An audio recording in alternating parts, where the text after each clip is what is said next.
Welcome to Talking to the Torso. Today I'm talking to Perry Shaw. Hey, brother, how are you? How you doing, Dale? Excellent, mate. Hey, folks, this is Perry Shaw. Perry's a well-known turner from the States, from Washington. Yep. Got it Seattle, right? Washington. Seattle, home of the grunge. Yeah, that's right. That's right, man. That's I exactly am, right. I'm really showing my age now, mate. It's so weird. We've got the old fart radio station now, and they're actually playing grunge here. It's so Is that weird. right? Man, I tell you what, that was my era. Like that's still my favorite era of music right there. So, yeah, Yep. perfect Alice spot. in Chains. Yep. Alice in Chains, Pearl Jam, all those guys. Soundgarden. Yep.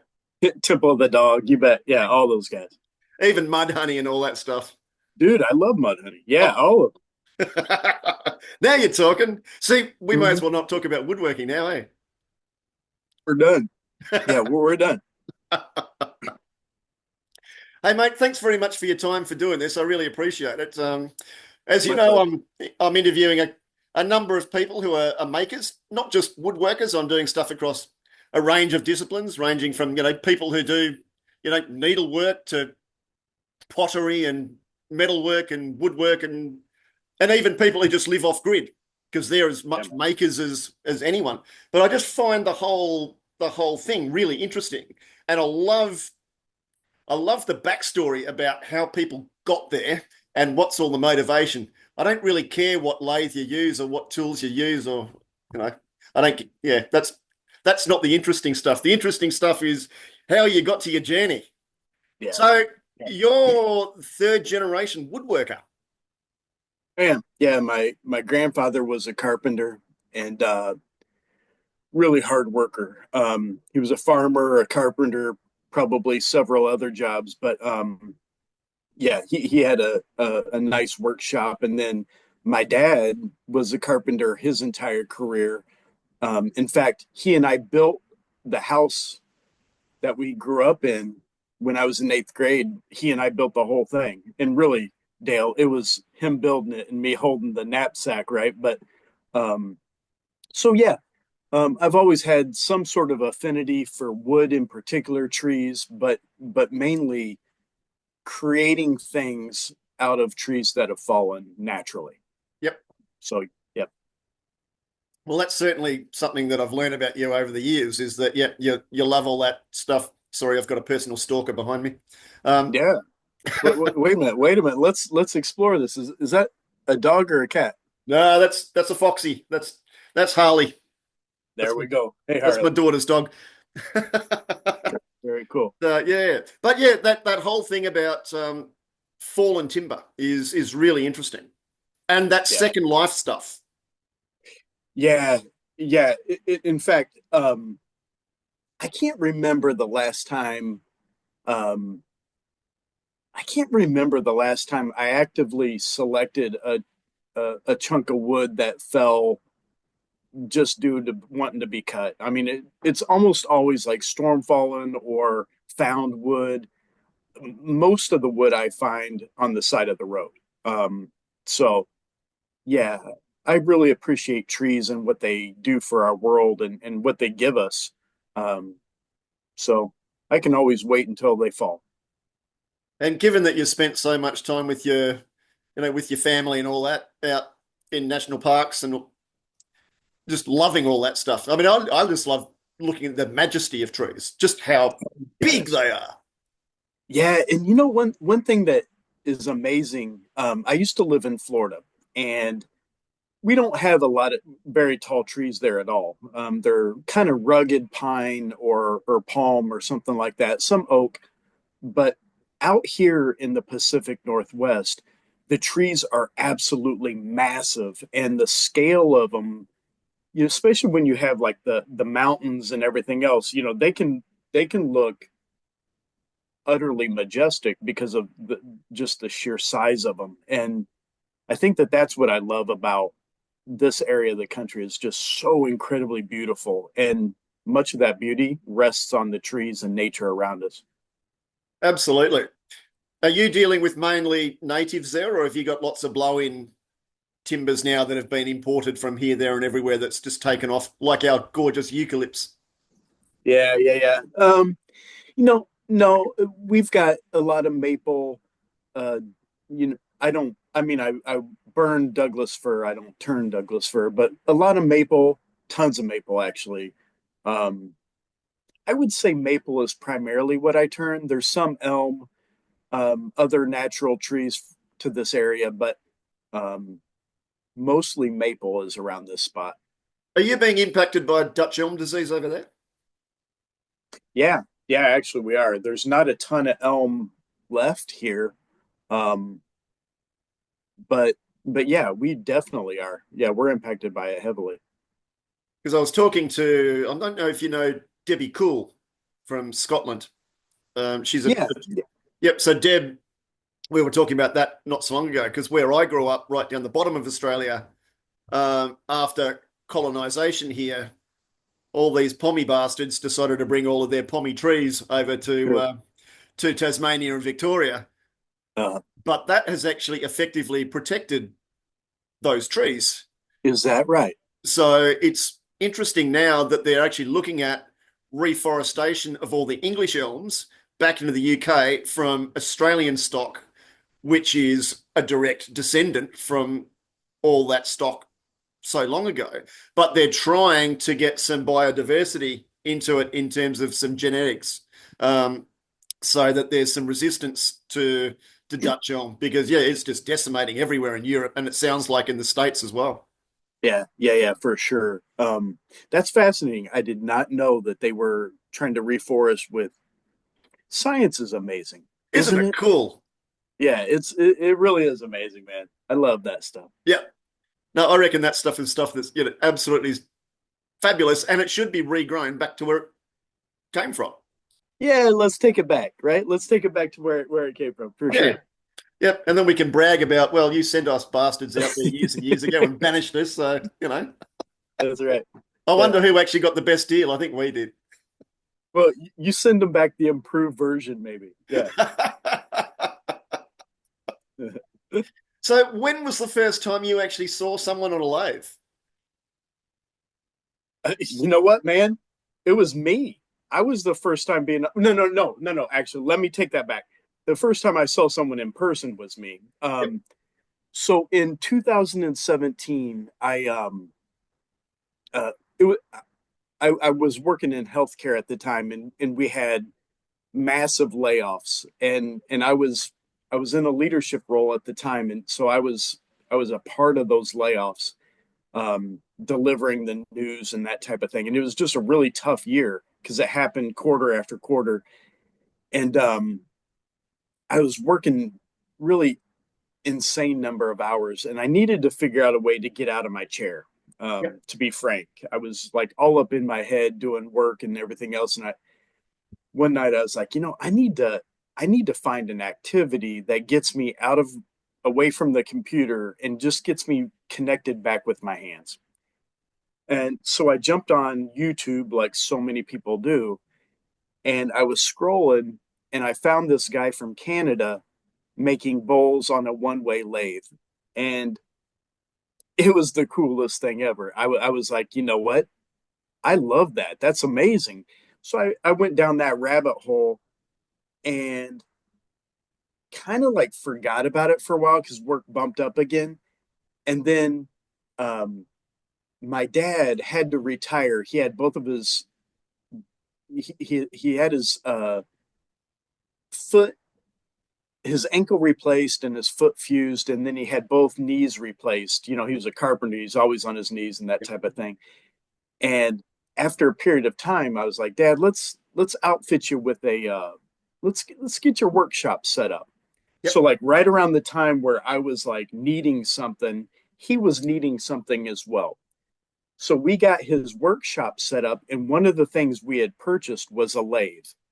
Now, Dale, I didn't connect the lathe we bought with what I was watching on YouTube because they look totally different.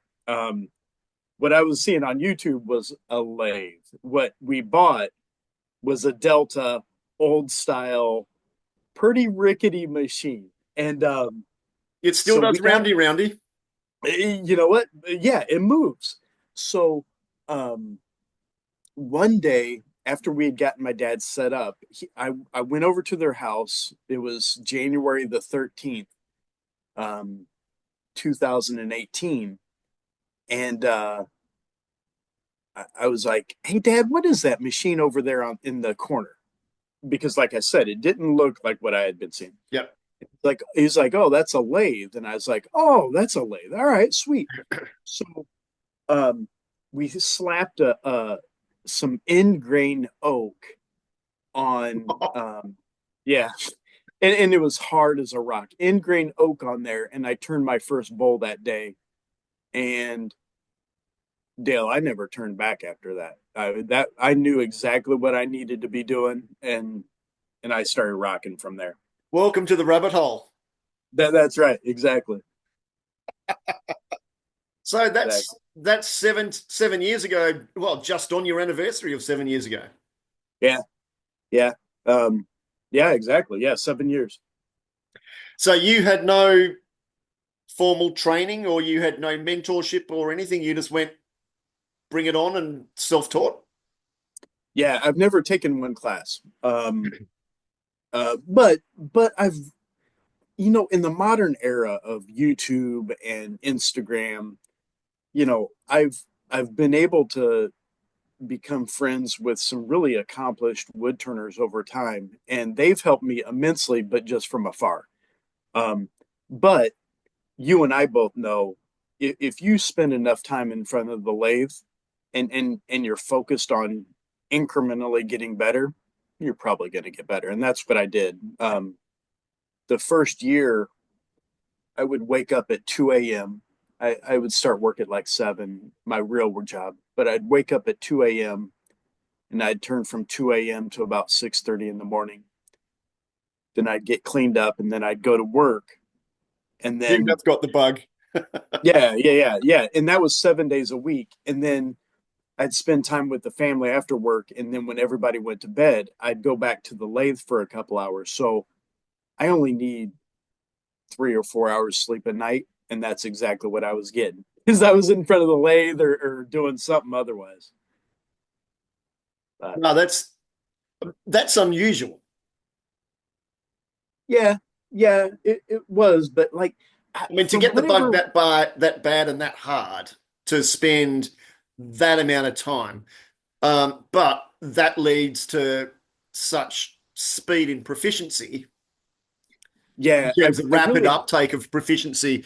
Yeah, I mean, if you're just hours in front of the lathe and you're just making shavings, you're just going to learn how to cut.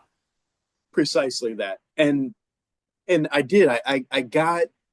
I built acumen what seemed like really quick, but it was only quick on the calendar because I was putting in, you Hours. know, yeah, Yeah. what is it like I was putting in over 40. Oh, I was putting over 50 hours a week in front of the lathe Wow. I mean, in that's a on full-time top of job. my other job. Yeah, on top of my other job Yeah. and family. So, yeah. But the other thing is, you can't do that unless you've got proficiency around tools and that sort of stuff beforehand. Yeah, it was it, wood turning can be humbling. Um, and and I experienced all the humbling aspects that one must, because I started doing hollow forms within like the first month or two. Um, Oh, and I didn't really have the tools or anything like that, but I acquired them pretty quick. But yeah. the I knew what I wanted to do, and I knew I wanted to get to a certain spot within a certain amount of time. And in order to do that, I had to put in the time. And so, time and intention seem to kind of come together. But maybe a positive around that sort of thing as well is that being self-taught, you've really developed your own style. Yeah. I can pick a piece of your work a mile off. I wouldn't need to know who made it. there are certain forms and shapes and whatever else that are just consistent. Yeah, and I guess that if you've been around for a while and you've turned for a while, you do develop that sort of your own style and your own technique, and people can pick your work. And I think just because the speed of the amount of hours you slammed out in front of the lathe, you just got there a lot quicker than most people do. Yeah, I think you're right. You know what's funny is I kept a journal. Um, I kept a journal of my turning, and what I would do is I'd analyze where I'm at. I would, when you're a wood turner, there's like so much you have to figure out. You have to figure out how to sharpen your stuff, right? And when you're figuring that out on your own, man, Dale, sometimes, like I said, it can be humbling. So I'm like hearing you. yeah, there's like all these aspects of wood turning that I had to figure out. So what I did is I kept a journal and I would study what I was doing and I would make corrections and I would note my corrections over time. And that was really instrumental, the analysis behind it. I don't really talk much about it because it was just like part of my process. But if I would look back in my journal, I could see how my form came into being. Like like the form that I feel is um, beautiful to my eye. It took me a while to get there, but I incrementally I can tell marks in time on how I got there. So you've actually created effectively your own auditable circle of evidence. I could actually run an ISO 9001 on that process. Yeah, yeah, 100%, and You know, 100%. yeah, And as in that pure circle of evidence, and from what you want, the desire, to then the process, to then the evaluation, and then the assessment of the evaluation, and then the whole cycle. yeah, It's a the really whole interesting. continue. That's Yeah, an the interesting continuous process. Yeah, exactly. Continuously improving, always analyzing, scrutinizing, um, really seeking as close to what my humanly body can create and my eyes perceive as perfection. That's what I'm trying to strive for because you and I both know we've got a finite amount of time on this planet, and why not why not strive for excellence for what you do? You know, that's the goal. When is then something finished? Never. It's never finished. In fact, within that same conversation, I sometimes people will ask, you know, what's your favorite piece? And Ah, I got to admit, I, I don't have favorites. There's a couple pieces where I'm like, I did pretty good on that one, but things are never finished. I never fall in love with a piece um, because I can always find like one little thing. You know what? Maybe if I did that, it would look a little bit more aesthetically pleasing or whatever. But but that's the journey, man. and that's that last interesting 5 to 10% of skill development right at that pointy end. And the where do you stop? Where is the point of diminished return? Yeah, How yeah. far down that rabbit hole do you keep going of either shape or finish or sanding or whatever it might be. Um, and I don't All the way. and you can't teach that. Yeah. No, no, I agree with you. I think I don't, I'm not sure what that is, but, but I know, It's that. yeah, it's in the mind or the spirit or it's somewhere. Um, but that rabbit hole, like I'm still going down it. You know what I mean? And I will always go down it. I'll be well below terra firma forever on this wood turning until I can. So do you draw anything? Do you plan anything or map anything out or whatever, or do you just free turn? Yeah, I just free turn. Usually my drawings happen afterwards. You know what I mean? Like, Yep. um, but no, I get out there, I find a piece of wood, I look at the grain, I identify how I want to position it on the lathe. I can envision what it's going to look like at the end, Yep. um, and where I want the features of the timber. Like if I'm working with spalted wood, I usually want some of the spalt to be wrapped around the rim. Yep. Um, so like I can lay all that stuff out in my mind and I just make it happen in real time. That's a really interesting thing because I think what I'm finding when I'm talking to so many people about this stuff, that it's polar. Yeah, yeah, You're either down there and you've got to map everything out and plan up the wazoo, or yeah, you do what you and I do, yeah, and we just instinctively turn. I don't reckon I've planned, even if I'm doing segmented stuff, I still don't draw it out. I just know. yeah, yeah. You, I can see it here. yeah, yeah, yeah. It's in your brain. I think I think this is how I would be anyway, but I will say this. For me at least, it may be born out of the fact that um I don't have a lot of time in my life. You know, what I mean, like I just don't have a lot of time. So like whatever time I have at, in the shop, um, I got to be making something. You know what I mean? Like I don't have a ton of extra time to be like sitting around planning. I don't have time to clean. You know what I mean? Like my shop is an absolute wreck Well, you've because seen I'm mine. constantly making stuff. You know what I mean? Yeah, Yeah. And I wouldn't have it any other way.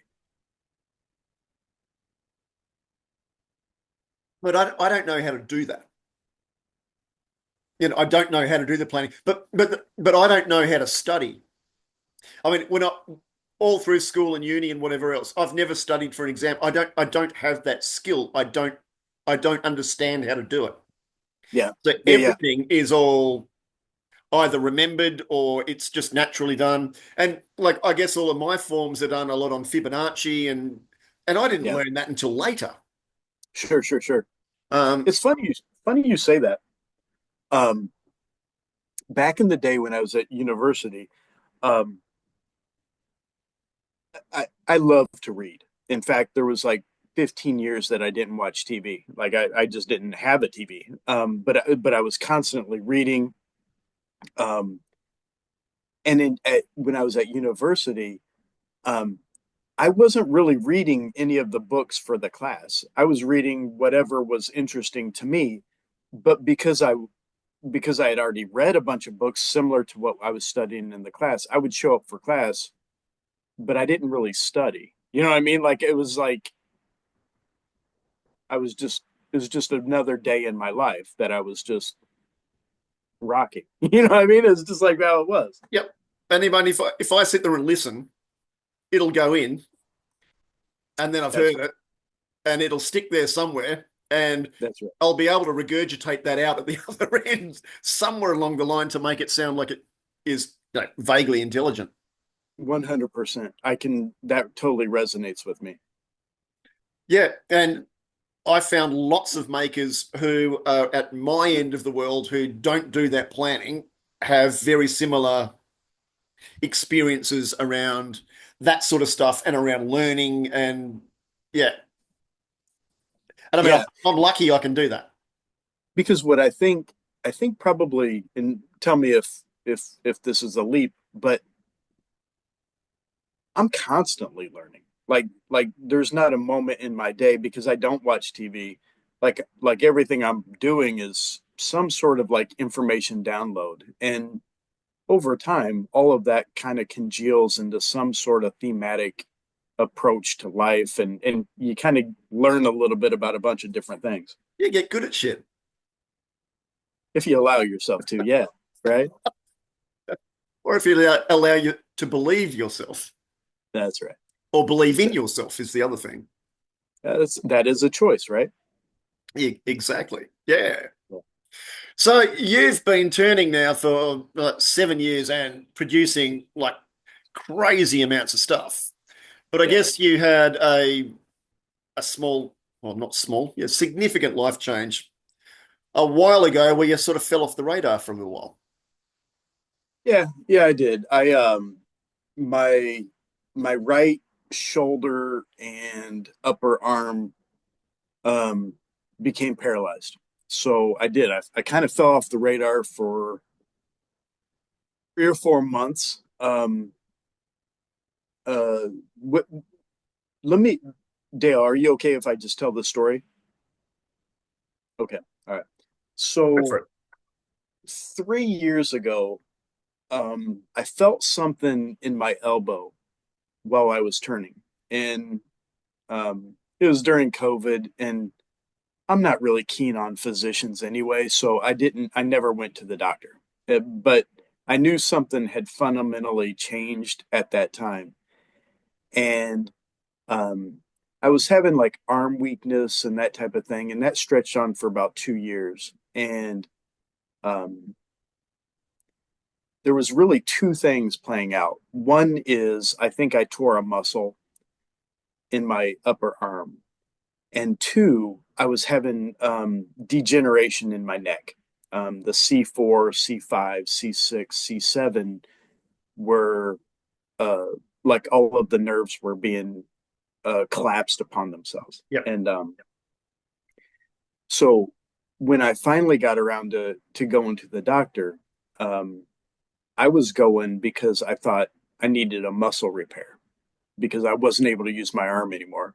Um, And the only reason why I went to the doctor was because my son, who's 8, ran up to me and jumped in my arms, and I realized I couldn't hold him in my arms because only one arm was working. Yep. And um, so I went to a surgeon or an orthopedic clinic, and they were like, "Oh, we need to get your spine checked." And I was like, "Nah, it's my arm." We'd be And right. they're like, "Yeah, yeah," like I knew, right? And they're like, nah, we need to get your neck, your spine checked out. This is like telltale spinal compression type stuff. So went through that whole rigmarole and multiple tests and um, that type of thing, and then found out that yeah, I needed several discs replaced and um, whatever. Well, what ended up happening was at some point after the surgery, like a day or so later, I woke up and I couldn't use my arm at all, my right arm. And um, we thought at the time it was a nerve palsy. Yep. But subsequent testing revealed that it wasn't a palsy, there was just no nerve responsivity. And so at that point, really the choice was retire from wood turning and like really what I love and figure out something else or figure out a way. And it took me a couple months to um, decide that, I was going to carve my own path and my path was going to include wood turning, whether it looked a lot different than it was before or not. So yeah, that's the story behind my disappearance and in many ways the germination of my reemergence was just the choice to come back and figure out a way to come back. And the choice is such an interesting thing because I know when you and I talked about it a long time ago, and you were right in the middle of, well, effectively grieving about it all. I Yeah, mean, it's hard. You've had a massive life change that they're not the cards you were supposed to be dealt. But yeah, it's the, it's the only the interesting. only person who knows then how to play that hand of cards can be you. No one else can tell you how to play that hand apart from you. That's right, and nobody will. You know what I But mean? knowing you, Like, that's true. yeah. So like, um, so I was on this journey towards making 5,000 vessels. Like that was my drive. And I was like driving towards making Yeah. this number of vessels, and I In achieved freaking it. 6 years or so at that time. Yeah. And not being my full-time job, that took a degree of commitment and tenacity and everything else. But I achieved that, and that's when my body fell apart. Like right afterwards, like I achieved it, and my body fell apart. So like part of that grieving process was thankfulness that I actually achieved that goal. Because if I didn't achieve that goal, Dale, that would have eaten me. Like if I set a goal, I have to match it. I can't not meet a goal, right? Um, so like when I achieved it, then my body fell apart. Part of me was like, okay, I've been told I need to retire from this thing. I don't want to, but I achieved a significant goal. Don't you love being told? Yeah. So then it got down to, do I want someone else dictating what my life is going to be? Or do I want to figure out a new path to do what I want to do and what I'm going to do? And that took a little bit. Um, but when it's all said and done, we have to carve our own path, and that's what I'm doing. The day that you came back to me and told me that you were back on the lathe gave me the most amount of joy. I gotta say, I appreciated some of our discussions. Like you reached out to me almost immediately because I had posted, "Hey, I'm selling all my stuff," and What the you fuck? reached out. You reached out to me, and you're like, "Hey, man, if you ever want to talk, let's jump on the phone." And I really appreciated that. I wasn't really, my mindset was, I'm not sure I want to talk. I need Don't to, need I to. need to, Yep. yeah, Yep. I need to, I need to figure things out. And then once I figured things out and I made a decision, then I reached out to you and I was like, yeah, I'm ready to talk now because I got my path forward. Yeah. I was just so glad you hadn't sold your lathe by then. I was just like, shit. Thank God, because I had sold almost everything else. You know what I I mean? know. It's like, Man, holy crap, man. yeah, I had literally sold almost everything else. In fact, I'm still buying back stuff that I had sold. Yep. Luckily, some of the wood turners that came and purchased my equipment are selling it back to me, and I'm so thankful for that. Yep. But yeah, luckily, It's a funny world. Yep. life is good. So that must have been a little bit of a change around that, particularly around the fact that you already knew how to turn. And I guess in my experience, I had a different experience because nobody could teach me how to do what I had to do. But you kind Yeah, of knew stuff already, so that you knew kind of what wasn't natural and what wasn't right, but had to become right.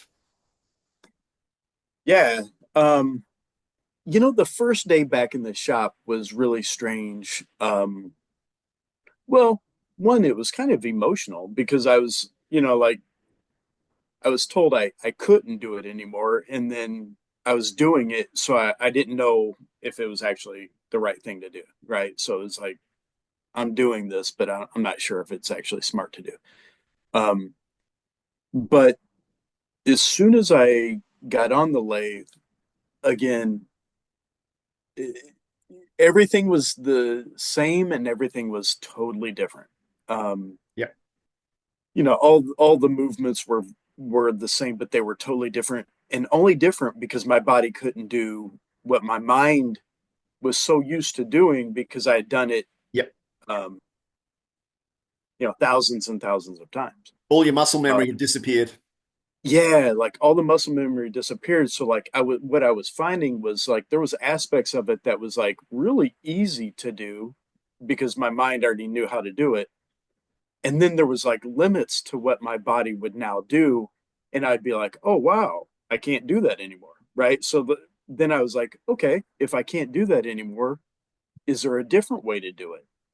And that whole dynamic actually ended up being like really exciting because I was like, okay, I'm going to solve this problem because it's just a problem.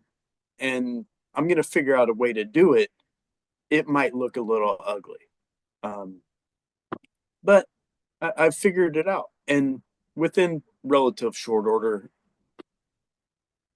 I would say the quality of my work is pretty much the same as it was.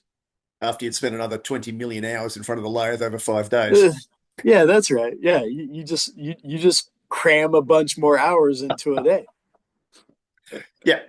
But I guess, yeah, at the end of the day, the methodology of how you do things has got nothing to do with the end result in terms of the product that you provide at the end. Yeah, I still look at the wood the same way. I still position it on the lathe the same way. How I get it on the lathe is totally different. Yep. Um, right? Um, How's your how chainsawing going? I well, it's interesting. I use my feet a lot, by the way. Funny that. Yeah. Um, so, you know, so everything's different, but everything is the same. And um, I think I'm developing new muscle memory. But again, like you said, the end result is the same. In fact, there's been a couple vessels I've made that I felt were superior. And I think it's because I had to concentrate so intently on every single cut, every single hollowing element. Like everything was like so intentional that I think it did come out better. And I think that's a really interesting part of the process, isn't it? I mean, I like if you're selling stuff in a gallery, unless you've got your bio up there, talking about whatever misfortune or whatever victim mode you want to go into. Or Yeah, sorry, yeah, yeah, I say whatever out of that. sap story. Yeah. But unless you say anything about that, anybody is only going to buy your work upon the quality of what the work is. Yeah, to me, I want my story to be the story of excellence. Like that's always going to be the forward story if I can control the story. If people want to know like what's happened to me and how I do things one armed now, that's okay. But Yeah. I don't want my I don't want me I don't want to be known as the one armed wood turner. I want to be known as a wood turner that creates excellent work. High end That's quality. Yep. yeah, Absolutely. that's what I care about. Yep. Like, and I think it would probably be easy. It'd be super easy to become that person, right? Oh, I Um, could make a fortune out of that if I wanted to. yeah, right. Because you would like if someone wanted to take the easy path and do that type of marketing of that, sure, that ain't me. Because the wood, I think it because Dale, I don't know how it is for you, but the wood turning has never been about me. It's always been about like me trying to figure out what that tree wanted to be in its second version of life. Like to me, it's about the tree. Yep.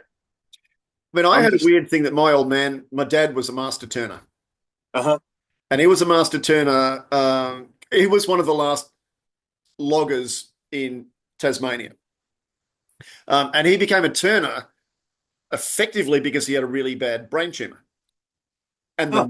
the noise of all the machinery was the only thing that would stop all of the tinnitus and the buzzing and whatever in his head. Is And that right?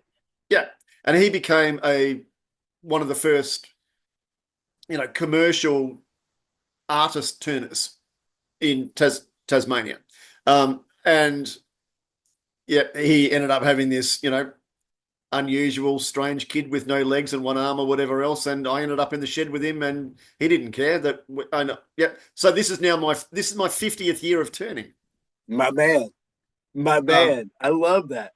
Yeah, so I was on the lathe with him as a kid, and even if he didn't give me chisels or whatever right at the start, it was always sandpaper and it was sanding spindles and it was doing whatever and feeling timber and smelling and all of that organic stuff. But it Yeah, was also the cutting of the timber, it was whacking it through a sawmill because he had all of that stuff as well. So it was right. knowing all that process, knowing where the timber came from. And that's Yep, why I love it with some of the boys up here now that we do some of that urban logging. Like if some old lady has had a big tree come down in her backyard, she doesn't have to sure. go and spend $5,000 on getting an arborist in or whoever. We'll go in Yep, there, we'll chop it down, we'll take it away, and we'll make her something as well. you bet. Let me ask you this, Dale. Um, when you were gallivanting around your dad's wood shop, is there anything that like from that time, is there like one moment in that part of your life that you remember and that really resonates with you? The smell, The smell. and You, I can pick all of those different timbers. And he yeah, predominantly worked with about 6 or 7 specific Tasmanian timbers, yeah. and I can pick it a mile off. I That, can walk into somebody's house and go, "You've got a hue and pine thingo over there, don't you?" And they've gone, yeah. and it's like It's funny you say that. because I can It's smell it. fu- yeah, it's funny you say that. Let me ask you this. So when I smell and hearing to me are like super important.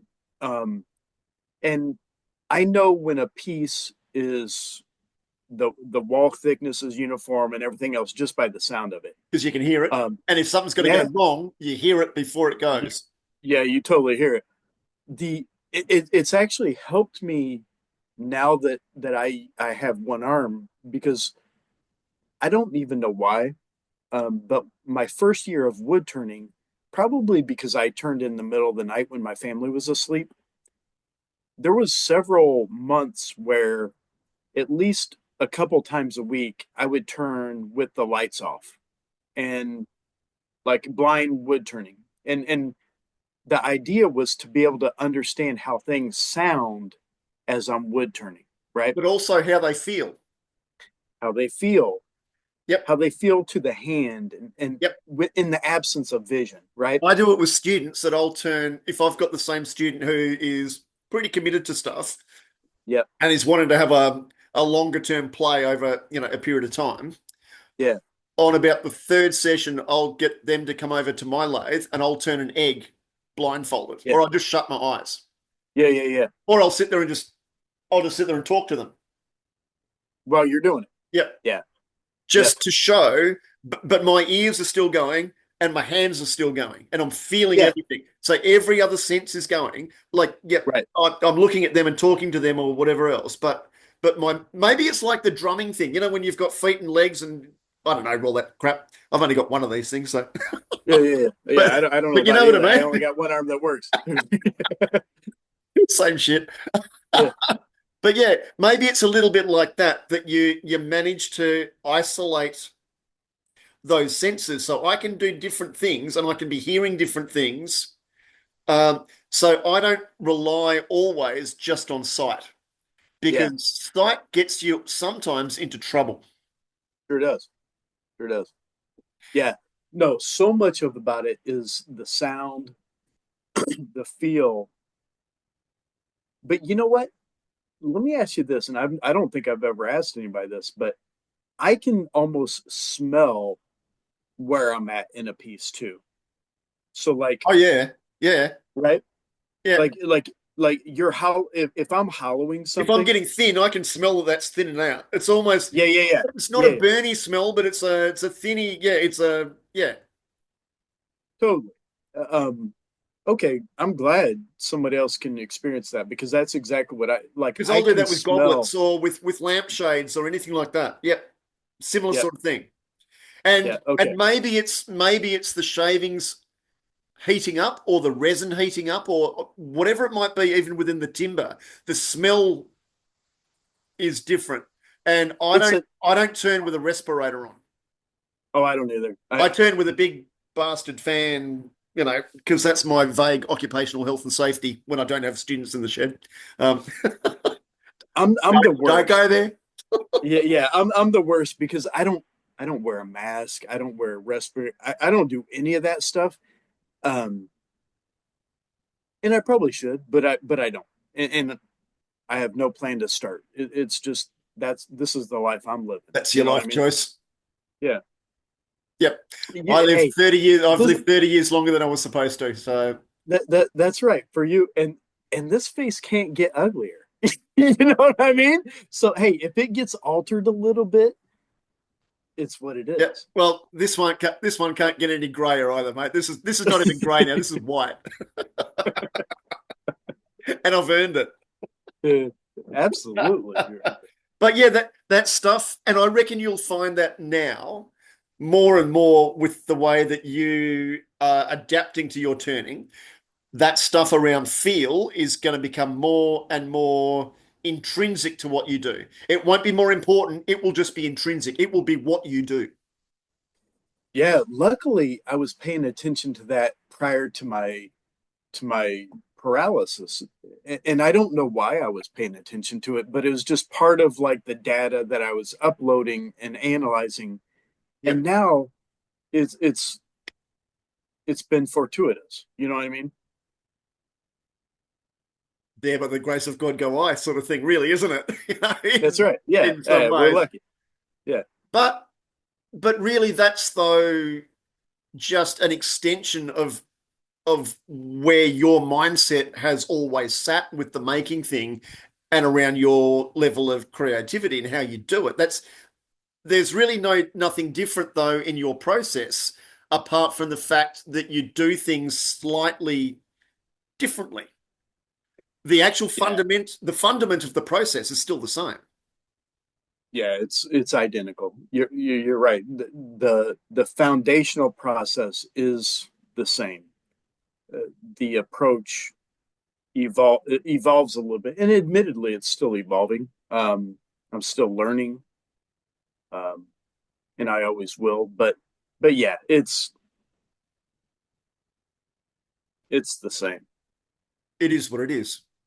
Yeah, you know what's so funny is um, a buddy of mine recently reached out to me, and he's just like he's like, man, gosh, I feel so bad for you and all this stuff, and I ended up counseling him. You know what I mean? Like because I don't feel bad like at all. Um, because I'm doing something. You know what I mean? You Um, can live a life of regret and you can live a life of existence rather than living it. Precisely. And when you're a doer by nature, you'll figure out a way. And I just don't I can't get stuck in how things used to be and all that business. That it's futile But you and it's can't change fatiguing. that. But how do you like if you get stuck in that, how do you model all of that stuff to your kids? You can't. Yeah, I mean, life is ever changing, right? I mean, like there's nothing that's not changing over time. So why would our bodies stay the same? Like why would our abilities stay the same? Um, why would they not break down a little bit? So But what? bring that back to that massive old tree that has was a sapling when the Colosseum was being built Yeah, and has gone through the Middle Ages, it's gone through world wars, it's gone through this, that, and the other, and it's all come a those things. cropper over after 2,000 years. And then I can get hold of it and I can grab part of it and I can now transform it, not change it, but just transform it. And then I can then give it another X number of years, for right? however many people want to keep it in their existence by looking after it. It will live Yeah, on effectively indefinitely. what a tremendous blessing and Oh, gift and honor that is, right? and see, this is where I have this ethical thing about me signing things. Oh, I don't sign shit. I never sign anything. Oh, see, oh God, I love that because I'm of this thing of if I've got 2,000-year-old piece of hewn pine, for example, that has been around for, you know, since Romulus and Remus, give or take, Yeah. Yeah. Yeah. you know, been around that long.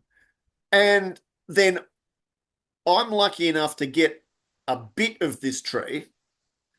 And then I decide I want to badge my name against this. Yeah. And I know that's really hippie, and I know that it's not commercial, and I know that it's financially stupid, and I know all of that stuff, but I don't care. Yeah. Dale, I've only signed three things in my entire existence as a wood turner. And one was um, one went to some gallery and they asked me to do it. Another went to a friend, and then um,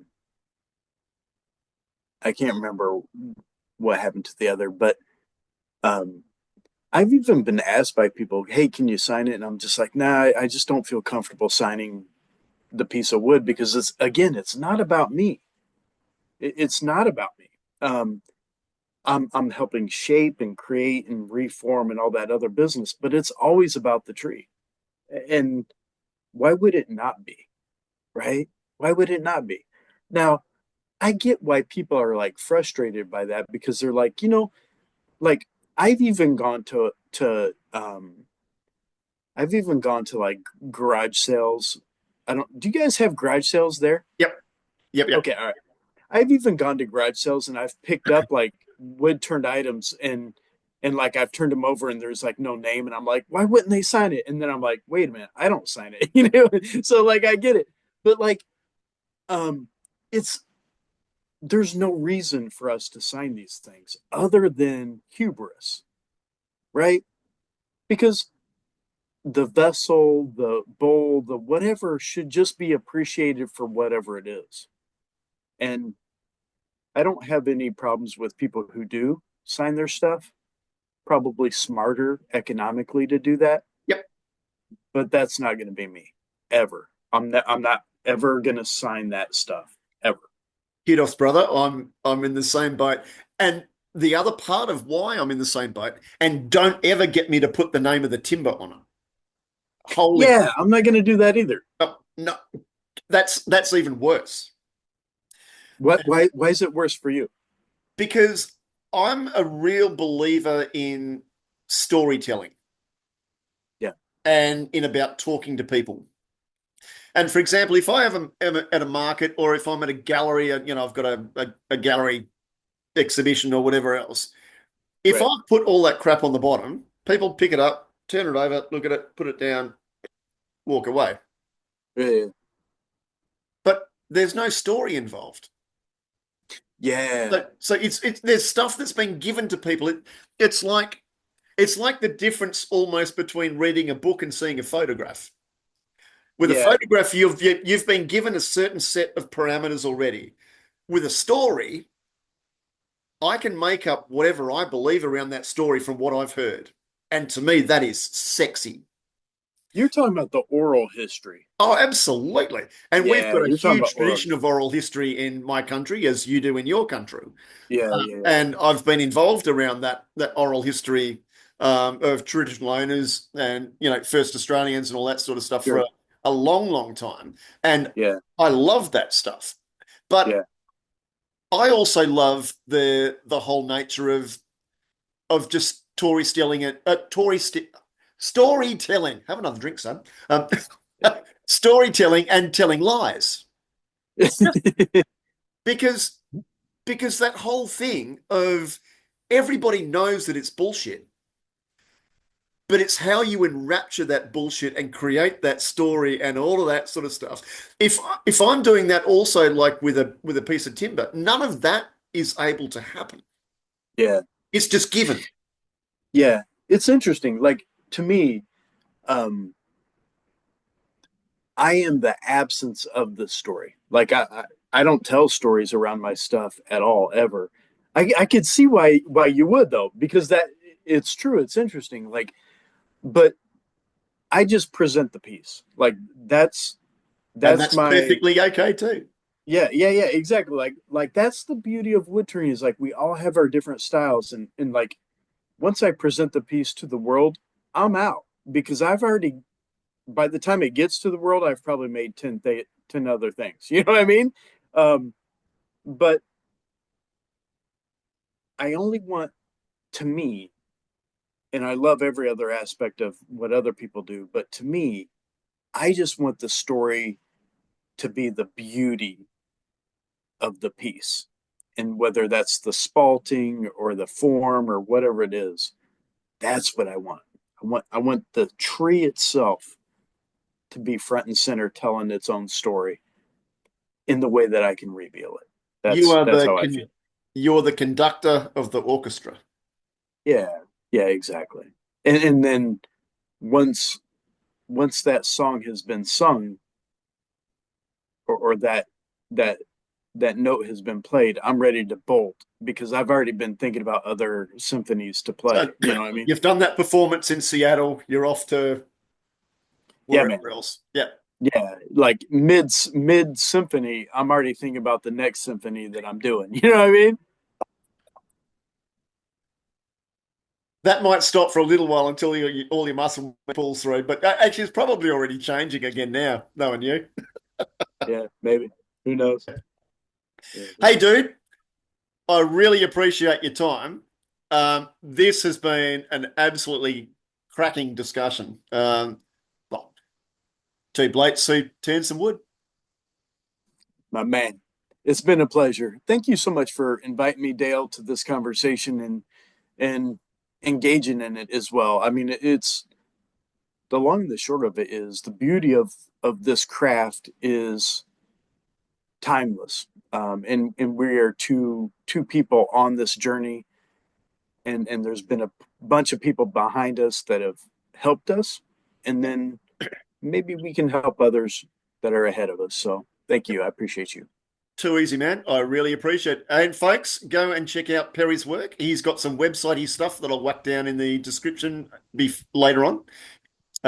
Not sure you'll be able to do that in Australia because you can't import stuff like that into Australia at the moment. And and thanks to your change in Yeah, regime, I can't do it the other way now either. yeah. Understood. My Bless. man. All right, mate. Cheers. All Hey, right. folks. Thanks for joining us. All right. Cheers. Thanks so much, man. Bye bye. Thanks so much, Perry, for your time. That's been a magical chat. I really, really enjoyed it. Hey, folks, go and check out the Shore Studio. Perry's got some amazing work there. Magic stuff. Alrighty, next time.